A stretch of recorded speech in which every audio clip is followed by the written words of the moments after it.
গত সোমবার 5 আগস্ট ছাত্র জনতার অভ্যুত্থানের মুখে প্রধানমন্ত্রীর পদ থেকে আওয়ামী লীগের সভানেত্রী শেখ হাসিনার আকস্মিক পদত্যাগ ও দেশত্যাগের পর মঙ্গলবার দেশের নতুন অন্তর্বর্তীকালীন সরকারের প্রধান হিসেবে অর্থনীতিবিদ ডক্টর ইউনূসকে মনোনীত করা হয়েছে। প্রশ্ন উঠেছে, বাংলাদেশের সংবিধানের আলোকে ডক্টর মোহাম্মদ ইউনূসের পদবি কি হবে? প্রধান উপদেষ্টা বলা হবে নাকি প্রধানমন্ত্রী? এ বিষয়ে কথা বলেছেন ঢাকা বিশ্ববিদ্যালয়ের আইন বিভাগের অধ্যাপক ডক্টর বোরহান উদ্দিন।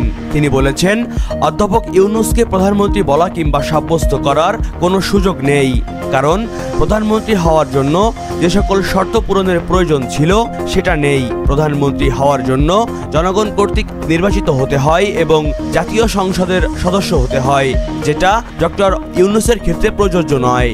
ফলে রাষ্ট্রপতির বিশেষ ক্ষমতা বলে দায়িত্বপ্রাপ্ত হওয়ায় ডক্টর ইউনূসকে প্রধান উপদেষ্টা হিসেবেই বিবেচনা করতে হবে।